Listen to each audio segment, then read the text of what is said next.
In Excel, you can perform a non-linear least square fitting. Given the x and y value, it's possible to use Excel to minimize the error given that you know the function of the equation.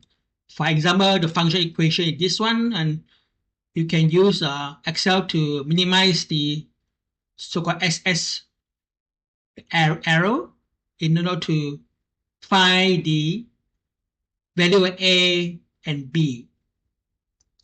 Of course, you can also perform this in Python. The goal here, I'm going to introduce how you can do it in Python. First, you need a NumPy,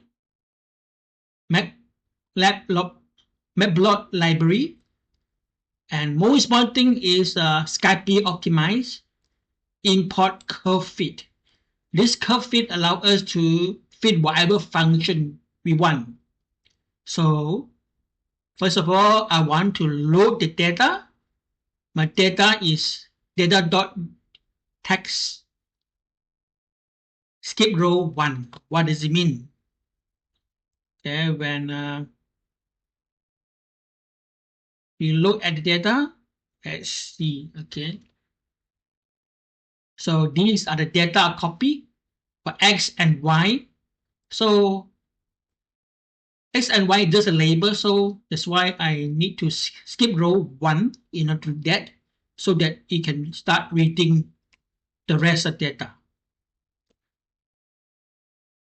So my x would be my first column, which index x0.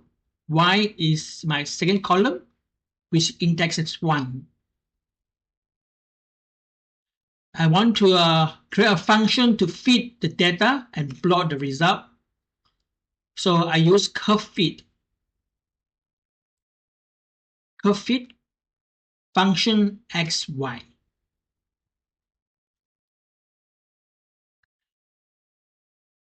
And this, when you look at SciPy Optimize, let's go to Optimize.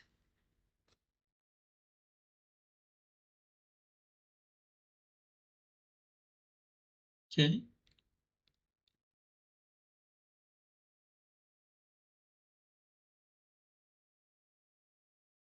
Here I use a package. So I need to find what is curve fit means.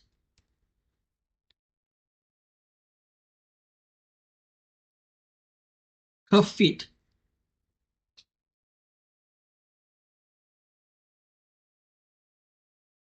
Curve fit, it takes a function with x and y data. Of course, there are other parameters we will discuss here. So you take a function, a general function with data x and y. And there is parameter, and then it will return certain value. Say return pop, p-op, and p-cov. Okay, what does it mean? P-op is optimal value for the parameters. P-cov is the estimate approximate covariance of these parameters. What does it mean by the covariance? We'll discuss a bit later. So return the two functions here. And then I need to know how good is fitting. Of course, this function will return my parameters that I want to fit. For example, here I want to know my parameters A and B. So information will be on here. So I need to know how good is my fitting. So I got function x hook this asterisk poke contains all the parameters they have been fitted, calculated from here. So what does, there's a star here. So then look, okay. For pop star is a tuples which unpack the tuples. For example, a function nu x star pop is equivalent to a and k. Because the pop consists of a and k, if I do not know how many parameters are there, I can use star pop rather than put the number of parameters. Sometimes a function, you don't know how many parameters are there. You want to generalize it. So you take a star pop here. So they allow to pass multiple parameters stored in tuples directly into a function without having reference to each element of the tuple individually. Okay.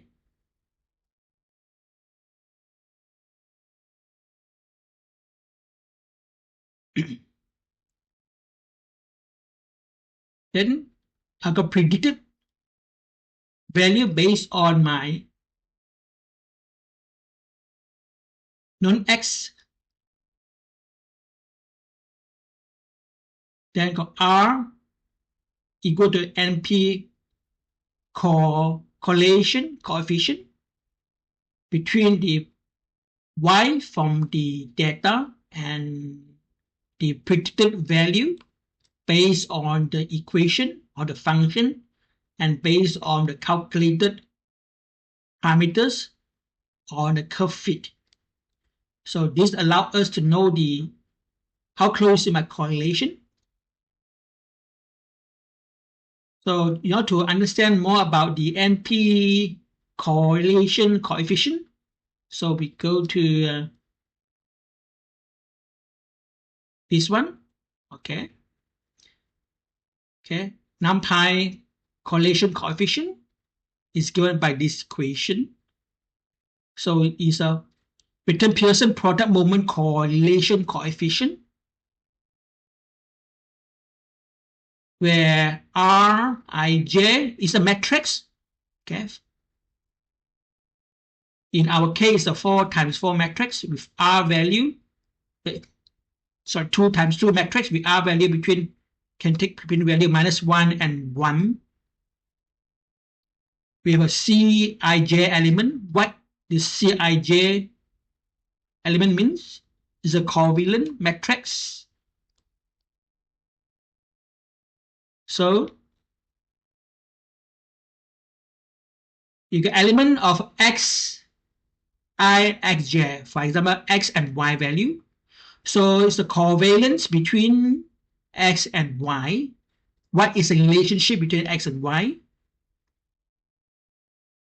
Of course, you got Cii, Cjj, which is, for example, if it is x, so x against itself, y against itself.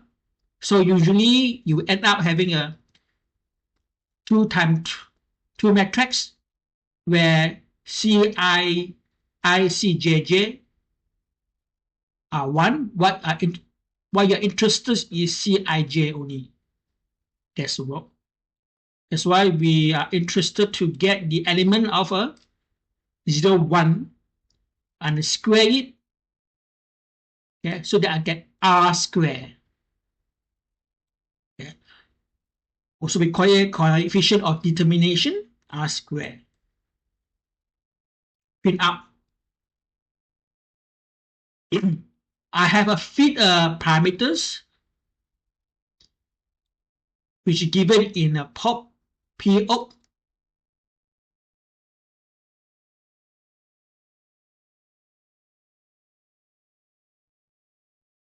So I want to expand it out. I use enumerate for IDX first parameter inside this then actually can print out my parameters, and this is my function.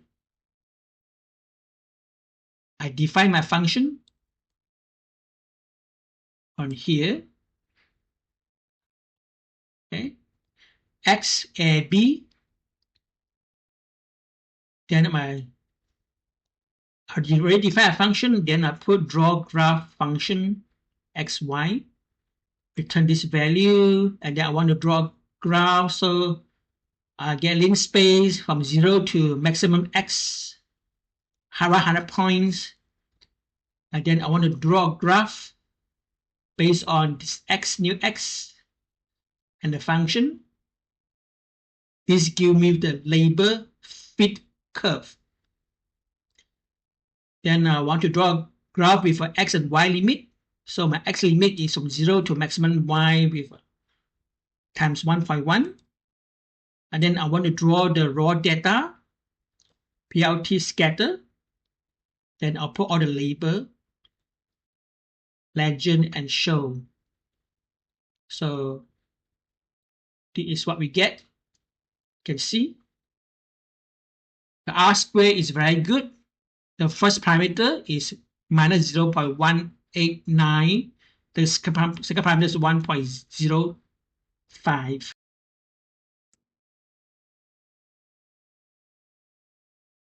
We talk about SkyBee optimized curve fit. It returns certain values, and we talk about P-op, P-cov. We concentrate just now about P-op, which is the optimized parameter. P-covariant is the estimate approximate covariant of the P-op. What does it mean? When you actually, it is the standard deviation. I mean, it's a variance of the parameters. Okay. The P-op is a 2 times 2 matrix where you have a parameter A and B. The sigma A with the variance on the parameter on here, and the sigma B will be on here. The covariance A and B will tell you how the two parameters change together. If they are both increasing, then it will be positive. If one increase and the other decrease, it will be negative. In order to extract the standard deviation and define in a statistic, you have to be taking square root of this variance. For example, this variance, it will correspond to the parameter A, and this will be corresponding parameter B. So it's an index of 0, 0, and 1, 1 here. If you want to create a arrow based on 95 confidence interval, so you need to times 1.96 is standard deviation, assuming you have a normal distribution. So if we want to include our, previously in example, you want to include the arrow bar, the arrow for your estimated parameters, we can change the code a bit. For example, here, I want to make use of this, and I have P-op and P covariance. I zip this together. What is the zip mean?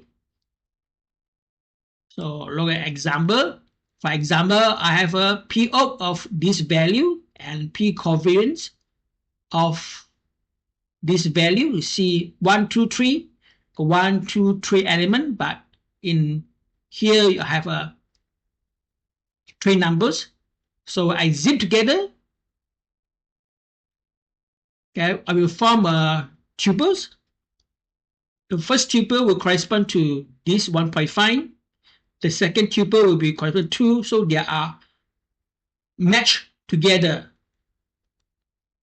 So when you print out, it will be like this.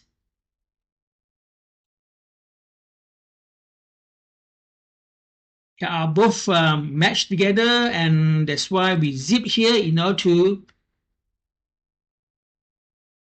to correspond to the idx. The 1 here means that I want to refer the index 0 as 1.